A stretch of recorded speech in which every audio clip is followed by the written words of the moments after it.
వెంకయ్య నా పేరు. ఓకే అన్న, ఇప్పుడు ఏపీ ఎలక్షన్స్లో జగన్మోహన్ రెడ్డి అంత దారుణంగా ఓడిపోవడానికి కారణాలు ఏంటి? ఎందుకంటే ఆయన చేసిన సంక్షేమం చేసిన అని చెప్పి ఆయన భ్రమలో ఉన్నాడు తప్ప జనాలలో ఆయన చేసిన ఎవరికి వెళ్ళలే. వాళ్ళ నాయకులు అట్లా చెప్పుకుంటా పోతున్నారు.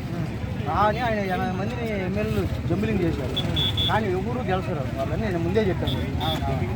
చెప్పాలి కూడా చెప్పాను. ఆయన ఎందుకంటే ఆయన చేసేది ఆయనకే అర్థం కావాలి తప్ప జనాలలోకి వెళ్ళి నేను ఆ రోజు కూడా చెప్పాను, గ్రౌండ్ లెవెల్ వెళ్ళాలి. ఎవరు అయినా ఆ గ్రౌండ్ లెవెల్లో వెళ్ళాలి. ఆయన సీఎం అనేవారు సజ్జల రామకృష్ణారెడ్డి మాటలిని ఈయన ఎమ్మెల్యేలకు పర్మిషన్ ఇవ్వలేదు, ప్రజలకు పర్మిషన్ ఇవ్వలేదు.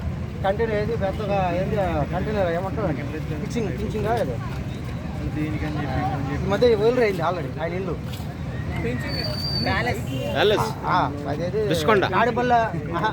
తాడేపల్లి ప్యాలెస్లో పెద్ద పింఛింగ్ వేసుకున్నారు. ఆ పింఛింగ్ వేసుకొని ఎవరిని కలవనీలా, ఎమ్మెల్యేలు కలవనీలా, నాయకులను కలవనీలా, కార్యకర్తలు కలవనీలా, ఎవరు కానీలా. వాళ్ళ కార్యకర్తలు మొన్న వదిలేశారు అంతే. అది జరిగింది.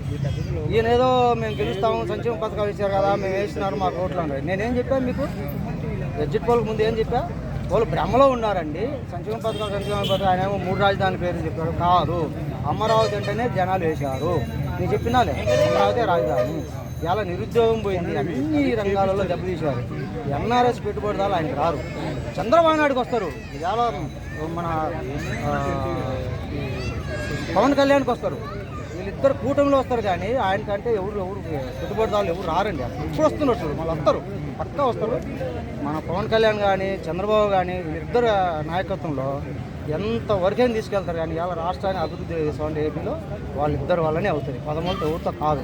జగన్మోహన్ రెడ్డి ఇప్పటి నుంచి ఆయన పార్టీ లేకుండా పోతుంది ఏపీలో, అది పక్కా తుడుచుకొని పోతుంది. అంతే కదా, ఏముంది. నేనేం చెప్పా మొన్న ముందు రోజు నేనేం చెప్పా చెప్పోలే, నేను జరగకముందే చెప్పినా లేదా. కానీ నేను చెప్తుంటే నా ఫ్రెండ్స్ వైసీపీ వాళ్ళు ఉండరు, వాళ్ళే అంటారు మేము వెయ్యము, ఊరికి ఏదో అట్లా ఉన్నాము, మేము ఏదంటే అక్కడ నాయకులు ఉన్నాం కదా, మేము వెయ్యము, మాకే నష్టపోయాము.